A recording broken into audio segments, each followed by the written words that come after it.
उत्तराखंड में पास हुए uniform civil code यानी यूसीसी बिल।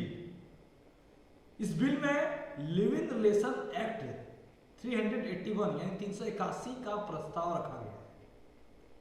आपको बता दूं, बिल को राज्यपाल की मंजूरी मिलती है तो उत्तराखंड में लिव इन में रहने के लिए रजिस्ट्रेशन कराना जरूरी हो जाएगा और ऐसा नहीं करने पर 6 साल तक की जेल और 25,000 रुपए तक का जुर्माना लग सकता है। और इस बिल में लिव इन में पैदा हुए बच्चे को भी कानूनी अधिकार दिए गए हैं। जी हाँ, अगर आप रजिस्ट्रेशन करा लेंगे इस बिल में तो बच्चे जो अगर पैदा होते हैं उसको भी कानूनी अधिकार है। साथ ही लिव इन से ब्रेकअप होने के बाद लड़की अपने साथी से मेंटेनेंस मांग सकेगी। नमस्कार, मैं उमेश कुमार शाह और आज की इस वीडियो में बात करेंगे यूसीसी बिल की, यूनिफॉर्म सिविल कोड बिल, जिसमें लिव इन रिलेशनशिप जिसका आजकल ट्रेंड चल रहा है। अगर वैसे रिलेशनशिप में आप हैं या होने वाले हैं तो आपके लिए यह वीडियो काफी महत्वपूर्ण है।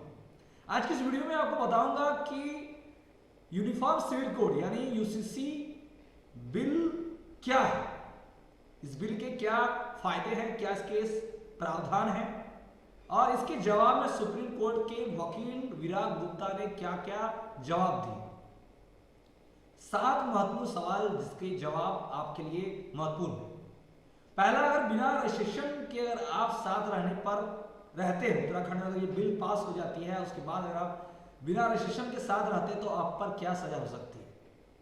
दरअसल यदि कपल अनिवार्य रजिस्ट्रेशन नहीं कराते हैं और साथ रहते हैं तो ऐसे में 6 साल तक की सजा और 25,000 रुपए तक का जुर्माना भरना होगा और लिव इन में रहना शुरू करने के 1 महीने के अंदर आपको रजिस्ट्रेशन कराना होगा। उत्तराखंड में रह रहे किसी भी राज्य के युवाओं को लिव इन में रहने के लिए रजिस्टर के सामने स्टेटमेंट देना जरूरी होगा। यानी अगर उत्तराखंड के निवासी हो या ना हो, अगर आप उत्तराखंड में रह रहे हैं, लिव इन में रह रहे हैं तो आपको रजिस्ट्रार के सामने स्टेटमेंट देना जरूरी होगा। इसके साथ ही यदि उत्तराखंड राज्य का कोई युवा राज्य के बाहर लिव इन में रहता है तो उसे उस राज्य में रजिस्ट्रार के सामने उसका स्टेटमेंट प्रस्तुत करना जरूरी है। दूसरा महत्वपूर्ण सवाल से पहले आपको बता दूं, रिलेशनशिप जो है, लिव इन रिलेशनशिप रजिस्ट्रेशन की प्रक्रिया क्या है। अगर आप लिव इन रिलेशनशिप में हैं या होने वाले हैं या आपके आसार है और उत्तराखंड के आप हैं या वहां रहते हैं तो उसकी रजिस्ट्रेशन की प्रक्रिया क्या है।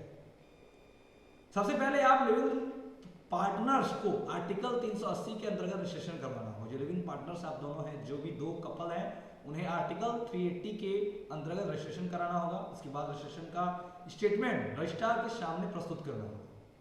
उसके बाद स्टेटमेंट पेश होने के बाद रजिस्ट्रार जांच करेंगे कि पार्टनर्स आर्टिकल 380 में आते हैं या नहीं। इसके बाद वेरिफिकेशन के लिए रजिस्ट्रार लिव इन पार्टनर्स को बुला सकते हैं।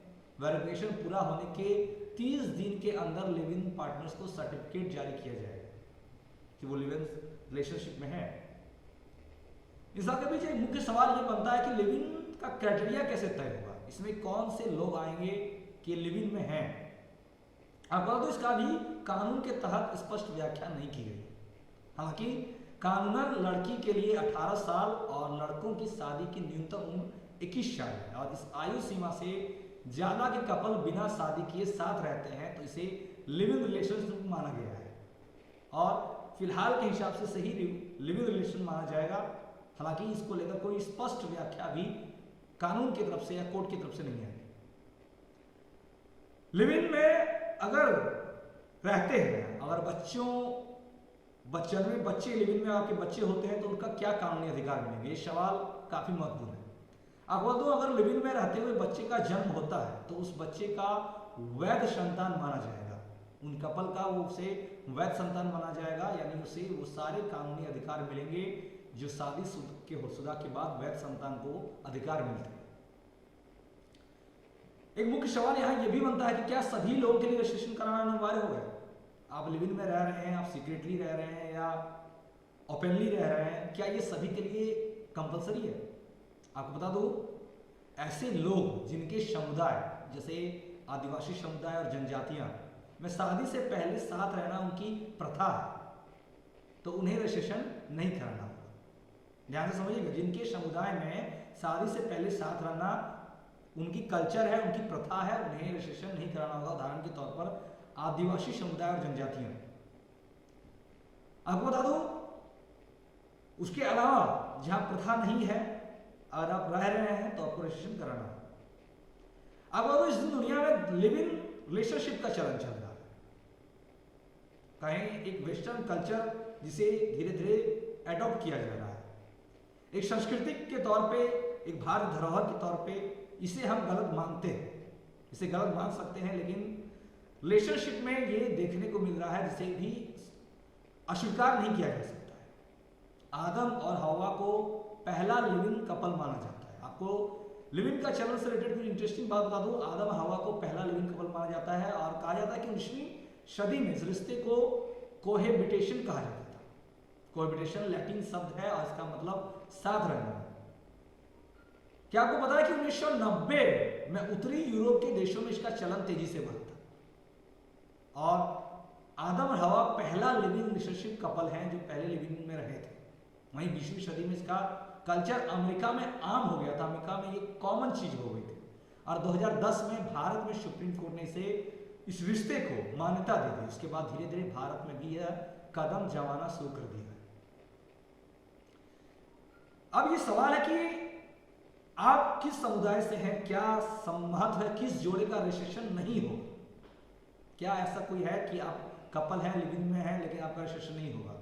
आपको तो अगर दोनों में से कोई एक शादीशुदा हो या दोनों में से कोई नाबालिग हो तब रजिस्ट्रेशन नहीं किया जा सकता। यानी कि ये लिविंग रिलेशन का ये रजिस्ट्रेशन दो बिना शादीशुदा कपल के लिए है प्लस बालिग कपल के लिए। इसमें से कोई अगर शादीशुदा है या नाबालिग है तो ये रजिस्ट्रेशन नहीं किया जा सकता है। अब एक सवाल है, अगर आप रजिस्ट्रेशन कर लिए, आप लिविंग रिलेशनशिप में हैं, अब आप चाहते हैं खत्म करें, तो रजिस्ट्रेशन कैसे टर्मिनेट किया जा सके। दरअसल रजिस्टर्ड लिविंग पार्टनर्स को रिलेशन खत्म करने के लिए भी रजिस्ट्रार से अनुमति लेनी होगी। यानी कि अब ऐसा नहीं कि आज कट्टिस हो गए, ब्रेकअप हो गया, काम खत्म, रजिस्ट्रेशन नहीं, आपको रजिस्ट्रार से अनुमति लेनी होगी। लिविंग पार्टनर्स के आवेदन की जांच करने के बाद रजिस्ट्रार इसे टर्मिनेट करेंगे। इसमें लड़की को मेंटेनेंस मांगने का भी अधिकार होगा, जिसके लिए लड़की अदालत में अपील कर सकेगी। जी हाँ, बड़ी महत्वपूर्ण बात, अगर आप रजिस्ट्रेशन लिविंग रिलेशनशिप में है, रजिस्ट्रेशन कैंसिल करते हैं, तो जो भी इमोशनली या जिस प्रकार से जो भी मेंटेनेंस उसको है, लड़की चाहे किस कह के मेंटेनेंस मांगने का अधिकार उसको है। अगर आप किसी कपल्स के साथ, लड़के के साथ कोई लड़की लिविंग में है तो उसे ये अधिकार है, जिसके लिए लड़की अदालत में अपील कर सकती है।